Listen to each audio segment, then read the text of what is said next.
Can you name the health and wellness retailer that generates between 4 to 5 times more revenue selling categorical products online than the combined efforts of GNC and the Vitamin Shop? And here's a hint for you. It's not Amazon.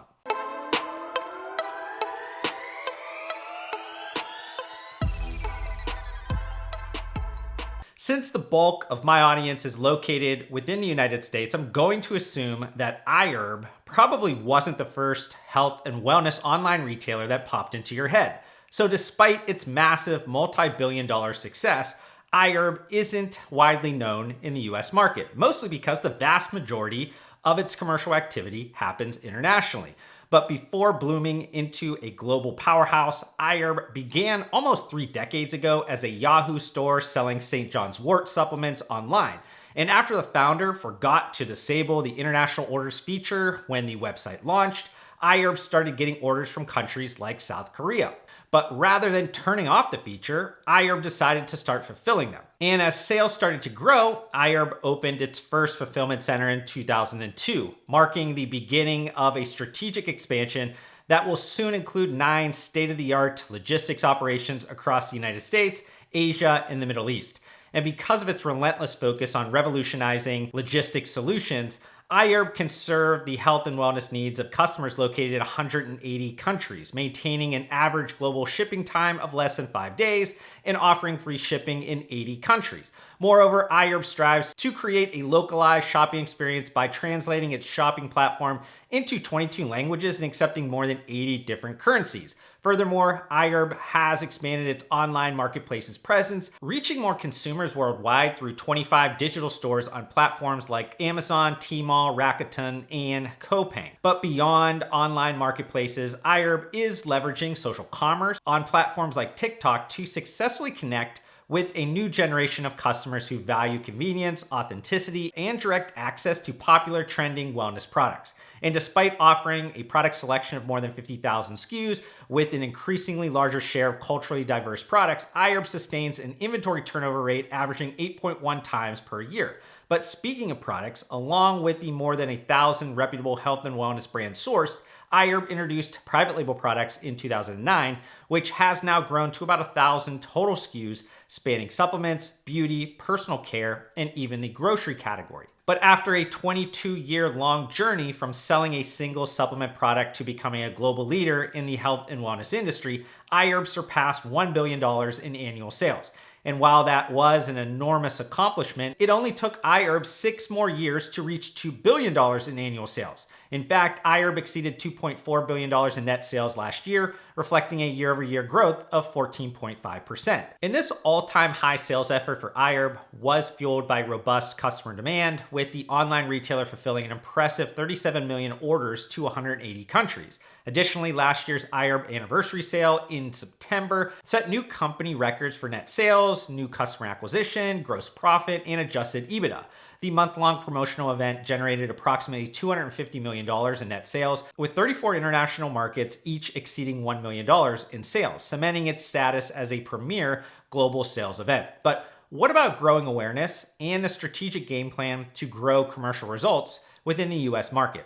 In the past, iHerb leadership has stated a strong desire to grow domestically, but consumers have basically a choose-your-own-adventure shopping experience within the US market. So the bulk of iHerb's commercial activity in the US market is done through online marketplaces like Amazon, Walmart, Target, and eBay. Also, it was just announced that iHerb is bringing a vast product assortment to the Albertsons Company's online marketplaces, further reinforcing its commitment to meeting customers where they shop for everyday essentials.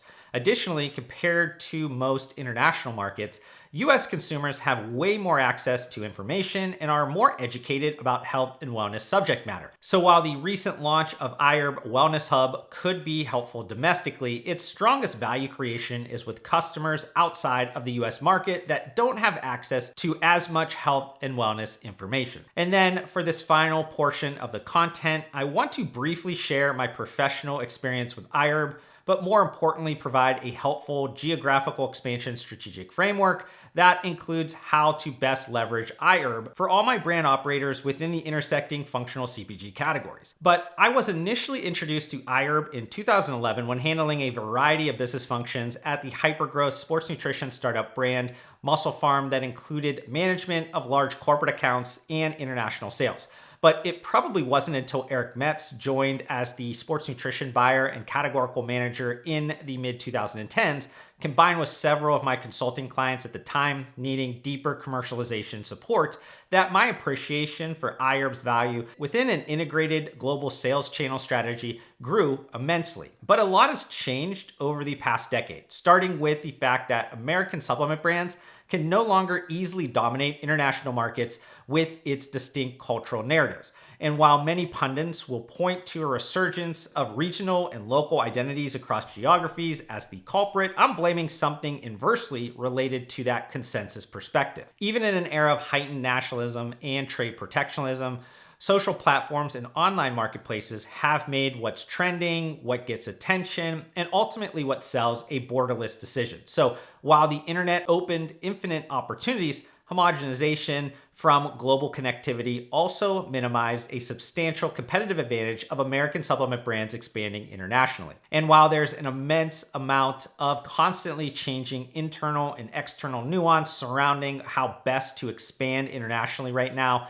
I've historically utilized a basic framework that provides segmentation by market size and market complexity. The y-axis of market size is self-explanatory with its focus specifically on categorical spend, but the x-axis of market complexity considers multiple variables from its regulatory environment to trade restrictions and every other consideration in between. And though it's not perfect, this simple matrix helps to foundationally build and assess geographical expansion plans and determine the preferential distribution strategy. Also, these go-to-market strategy distribution options are oftentimes not mutually exclusive. In fact, I've seen American supplement brands leverage iHerb uniquely across each opportunity segment. And I'd hate to kind of end this content with one of those like right hooks or whatever Gary Vaynerchuk used to say. But if you are kind of confused how to implement that basic strategic framework into your own business and would like more help, please feel free to reach out to me. I'd be happy to walk you through that and give you the specific insights to make that as valuable as it can be.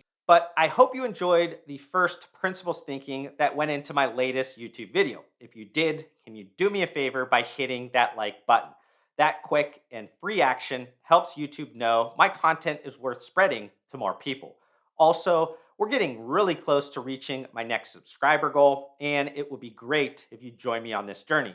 But to do that, we need to fix the fact that slightly more than 3/4 of you that are watching this video right now are not subscribed to my YouTube channel, and that hurts my feelings. Regardless, I want to thank you for giving me some of your attention and time, and I'll see you on the next one.